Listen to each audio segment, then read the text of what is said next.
So I bought this bottle of whiskey while visiting Edinburgh, Scotland, and I think it's worth sharing a wee dram of it and also a bit of a story.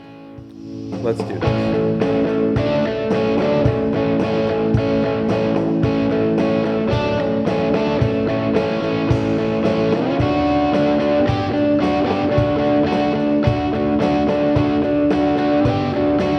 Welcome to Whisky Riffs. I'm Kevin, and what I have in front of me is a bottle of Glenkinchie 12.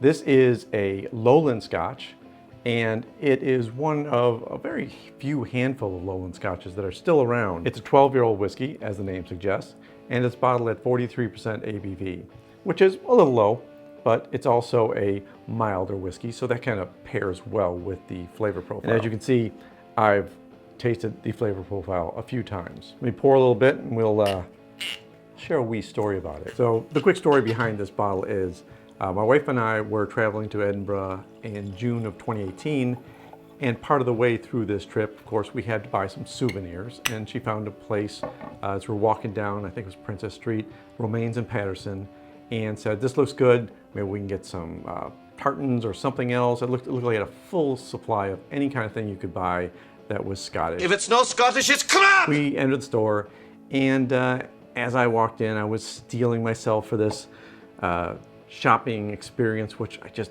can't stand souvenir shopping. I don't know why it drives me crazy, but it's just not something I have fun with.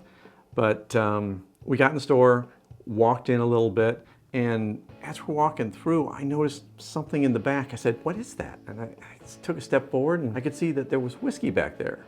So I nudged Judy. I said, go ahead, shop all you want. I'm gonna go back there and I'm gonna look at some whiskey. So I walked further into the store and got near the back and noticed it wasn't just a little bit of whiskey, it was a full wall. I started looking at the different bottles, trying to pick something that was unique, something I hadn't had before. And this friendly Scotsman asked me if I had any questions or if I'd like to try any of these. And of course, I'm always happy to try whiskey, but before I could say anything, this guy that sidled up next to me said, yeah, he would love, you should really try some, and I'll try some too. I mean, you gotta love a talented mooch like that. So I said, sure, I'll try some whiskey. And he had little samplers and little pours he could make, so he poured a couple and suggested a couple, and we tried them. And then he started talking to me about whiskey, and he found out, you know, I wasn't just a casual whiskey drinker that I was really interested in, and I did know a little bit about it. So our conversation got deeper and deeper, and the mooch kind of faded away, and my newfound whiskey pal started pulling more bottles out and more tastings.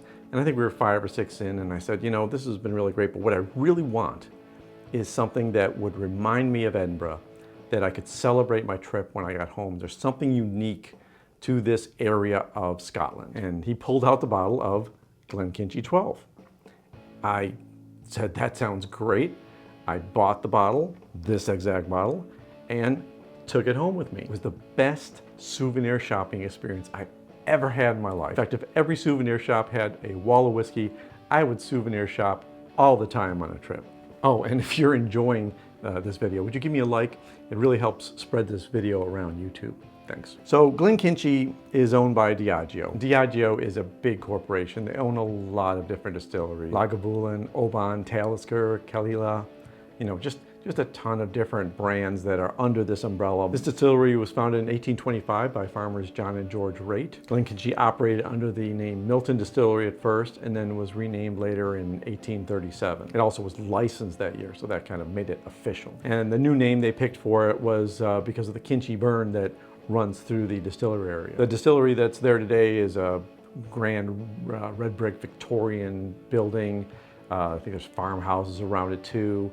And they have 2 massive copper pot stills, and I guess the largest wash still in the industry. A traditional cast iron worm tub cools the whiskey and also helps give it its delicate flavor, as opposed to a modern condenser.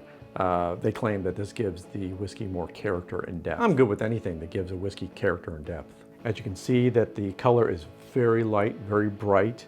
It has a golden cast to it. The nose to me is very herbal, kind of like cut grass, flower fragrances, very quiet notes of vanilla in there.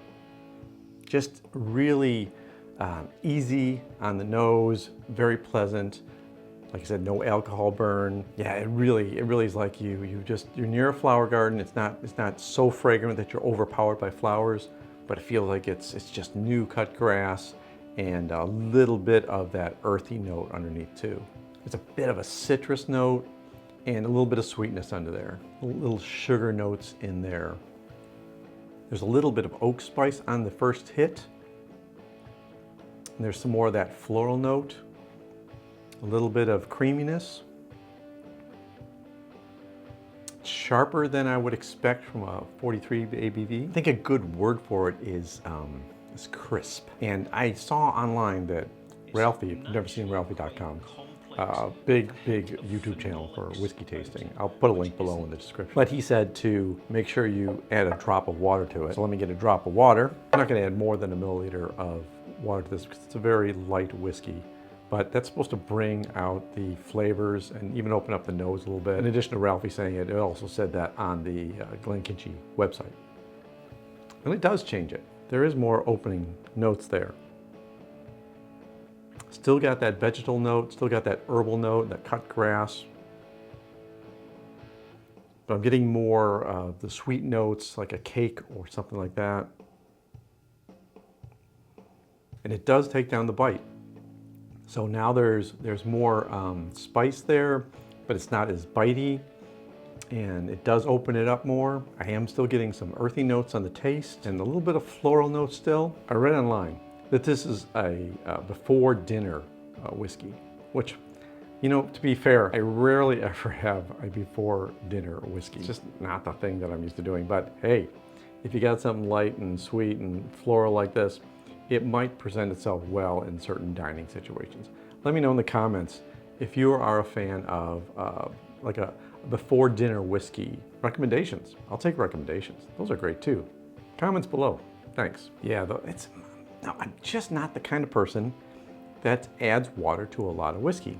But I'll tell you what, this is one of those whiskeys that I would say add just a drop of water. It really does make it more pleasant. It really does open it up. I'm getting more of the herbal notes, a little more sweetness, a little less of the harsh edge to it. Very pleasant with water. I'm impressed. You can learn things on the internet. I just found that out today. This is amazing. So what are my recommendations?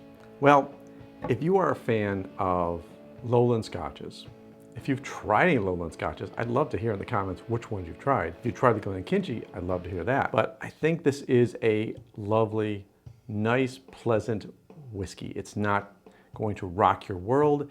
I don't think it's going to change your approach to how you drink Scotch, but I think it's a lovely, enjoyable whiskey. Prices online are all over the place. I've seen it for in the 65 range up to the 85 range. Diageo has a good distribution network, so there shouldn't be a problem getting this if you want to check it out. Well, I hope you enjoyed my wee story. I hope you had a chance to try this whiskey. Let me know in the comments if you have. And until next video, take care of yourself, take care of those people around you, and cheers.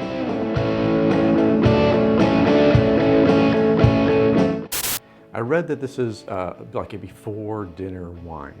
Before dinner wine. Ah, so close. I read online that this is a before winter. Freaking hey.